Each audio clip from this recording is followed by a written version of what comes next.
Good morning and welcome to BIFA Link TV, your daily dose of industry information. Today we're joined by Jamie McKean from our Policy and Compliance team, who was a guest speaker at last week's conference. Today we'll be talking about sustainability. So firstly, Jamie, thank you very much for joining us this morning. Thank you for having me. You were the guest speaker, as I just said, at last week's conference, but there was a key theme, wasn't there? That you did the sustainability session. We had two key speakers that joined you. There was a common theme that both speakers shared. Yeah, so we were at the conference last week, BIFA Conference 2025. It was a fantastic day full of excellent speakers, got some key insights into our industry. I hosted the sustainability session, and there was a key theme that ran through both of my speakers, and that was the business case for sustainability. So not the moral case of sustainability or the legal base of sustainability, but the business case for sustainability. So what specific examples were provided in terms of the business case?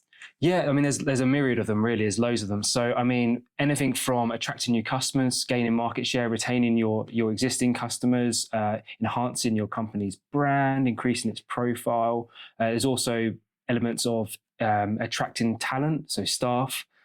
People want to work for sustainable companies, especially Gen Z and Gen Alpha. They're really interested in those sort of companies. So yeah, attracting talent, retaining existing talent, and improving productivity for employees.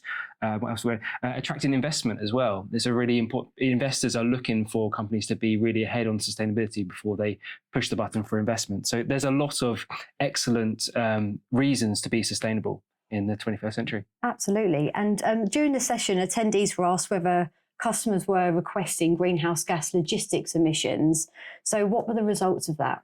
Yeah, so I'll just caveat this. There's quite a small sample. Obviously, we haven't surveyed thousands of people, but actually from the people that attended the conference, sort of over 100 people, 83% of them responded that yes, a customer has recently asked them for greenhouse gas emissions for freight movements. So it's obviously becoming an important part of other companies' supply chains. We know that freight forwarders sit as a really important cog in existing supply chains.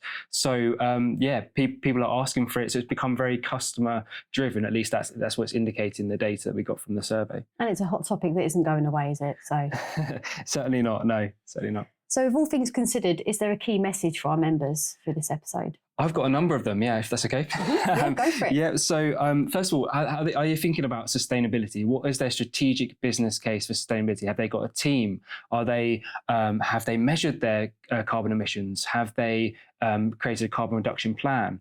Also, are they using a GLEC-approved calculator for freight movements? As we said, customers are asking for this stuff. So that's one of them. Also, they could come to our Sustainable Logistics Policy Group and our regional meetings as well. So I know that in our next regional meeting in Avonmouth, we've actually got somebody to come in and talk about the business case for sustainability.